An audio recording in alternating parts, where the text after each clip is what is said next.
রাশিয়ার বর্তমান পরিস্থিতি আসলে কেমন? বর্তমানে কি রাশিয়া যাওয়া নিরাপদ? রাশিয়াতে যাওয়ার পর কি সত্যি জোর করে যুদ্ধে পাঠিয়ে দিচ্ছে? আজকের ভিডিওতে আমরা আলোচনা করব রাশিয়ার বর্তমান অবস্থা এবং বর্তমানে রাশিয়াতে কাজের সুযোগ এবং ঝুঁকি এবং সোশ্যাল মিডিয়াতে ছড়িয়ে থাকা নানা গুজবের বাস্তবতা নিয়ে। তাই ভিডিওটি না টেনে সম্পূর্ণ দেখার অনুরোধ রইল। আর যদি গুরুত্বপূর্ণ মনে হয় ভিডিওটি, তাহলে অন্যদের সাথে শেয়ার করার অনুরোধ। Welcome back to Ankit in Russia. তো দীর্ঘ বিরতির পর আবার নতুন একটা ভিডিও নিয়ে ফিরে আসলাম আপনাদের সামনে। আশা করি আপনারা সকলেই ভালো আছেন। তো এই বিরতির মাঝে আপনারা অনেকেই আমাকে কোশ্চেন করছেন যে দাদা, বর্তমানে রাশিয়ার পরিস্থিতি কেমন? তো দেখুন, রাশিয়ার পরিস্থিতি যদি আপনারা অনুধাবন করতে চান বা রাশিয়ার পরিস্থিতি সম্পর্কে একটা ধারণা নিতে চান, তাহলে কিন্তু শুধুমাত্র যে এক কথায় প্রকাশ করা যাবে যে রাশিয়ার পরিস্থিতি ভালো খারাপ এমনটা না। রাশিয়ার পরিস্থিতি সম্পর্কে একটা ধারণা নিতে গেলে আপনাকে মোটামুটিভাবে বিগত 6 মাসের একটা ধারণা আপনাদের রাখতে হবে যে বিগত 6 মাস আগে থেকে রাশিয়াতে কি ঘটছে বা বর্তমানেও কি ঘটছে রাশিয়াতে, এইসব বিষয়গুলো মাথায় থাকলেই কিন্তু আপনারা অনায়াসে রাশিয়ার বর্তমান পরিস্থিতি সম্পর্কে একটা ধারণা নিতে পারবেন। তো আপনারা জানেন যে এই বছরের জানুয়ারি মাস থেকে কিন্তু রাশিয়াতে একটা ট্রেন্ড শুরু হয়েছে যে বাংলাদেশি কর্মীদেরকে ফেরত পাঠানো। এটা শুধু বাংলাদেশি কর্মী না, ইন্ডিয়ান কর্মীদেরকেও কিন্তু ফেরত পাঠাচ্ছে।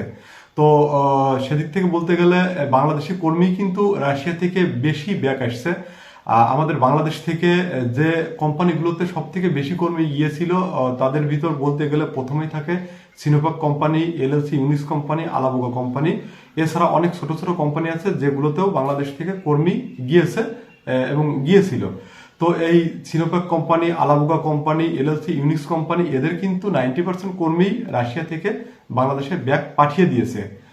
আরও ছোট ছোট যেসব কোম্পানি আছে তারাও কিন্তু ব্যাগ পাঠিয়ে দিচ্ছে বা পূর্বেও দিয়েছে এবং এটা কিন্তু এখনো বন্ধ হয়নি, এটা কিন্তু চলমান। যে রাশিয়া থেকে বাংলাদেশে কর্মী ব্যাগ পাঠিয়ে দিচ্ছে এটা কিন্তু চলমান, আর এটার কোনো সমাধানও বাংলাদেশি এজেন্সি করতে পারে নাই।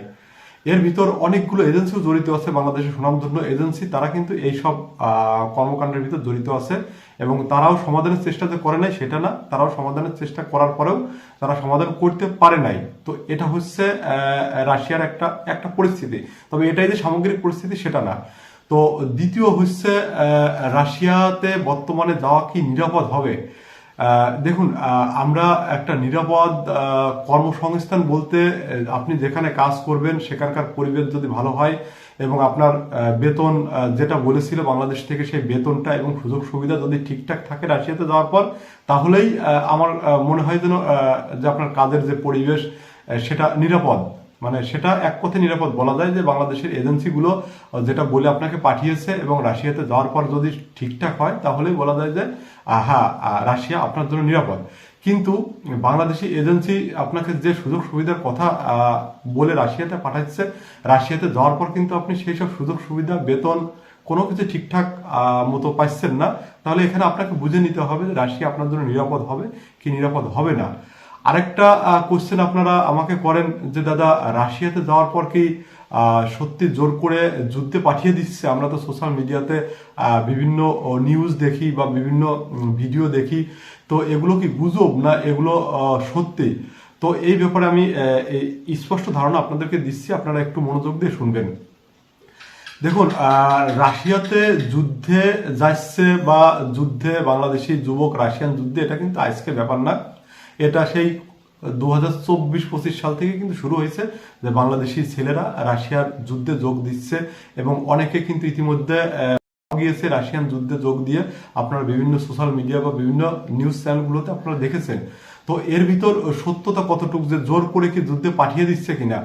তো আমি আপনাদেরকে বলি, দেখুন, আপনি রাশিয়াতে গেলেন 6 থেকে 7 লক্ষ টাকা কিংবা 8 লক্ষ টাকা খরচ করে, যাওয়ার পর যদি আপনি বেতন ঠিকঠাক মতো না পান, তখন কিন্তু আপনি একটা মানসিক এই মানে দুশ্চিন্তায় ভোগেন বা ডিপ্রেশনে ভোগেন যে আমি এত টাকা পয়সা খরচ করে এসেছি, এখন তো ঠিকঠাক মতো বেতন পাচ্ছি না। তো এই মুহূর্তে অনেকেই কিন্তু ভুলভাল ডিসিশন নেয়, তারা যুদ্ধে যোগ দেয় বিভিন্ন লোকের প্ররোচনায় বা পূর্বে যারা যুদ্ধে যোগ দিয়েছে তাদের কাছ থেকে উৎসাহ পেয়ে কিন্তু এরকম যুদ্ধে যোগ দেয়।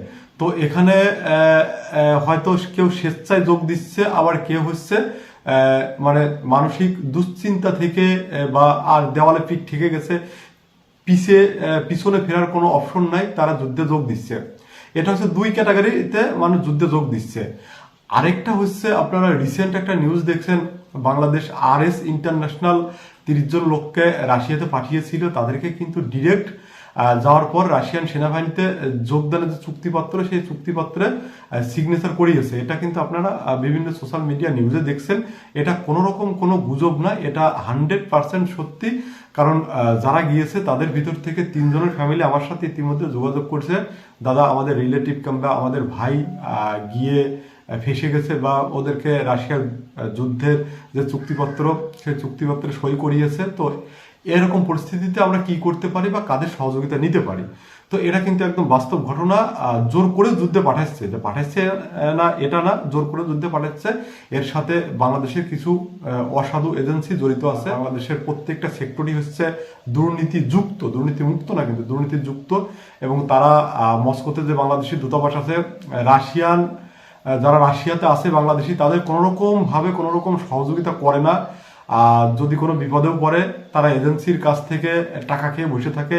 এজেন্সির নামে যদি কোনো কমপ্লেন হয়, সেদিক থেকেও তারা এজেন্সির কাছ থেকে টাকা খেয়ে বসে থাকে। এক্ষেত্রে রাশিয়ান যে দূতাবাস, বাংলাদেশের দূতাবাস রাশিয়াতে আছে, তারা কোনো রকম কোনো সহযোগিতা আপনাদের করবে না। তো আপনারা রাশিয়াতে যাওয়ার আগে সেই জন্য জেনে বুঝে যাচাই বাছাই করে রাশিয়াতে যান, অন্যথায় কিন্তু বিপদে পড়ার সম্ভাবনা আপনাদের আছে।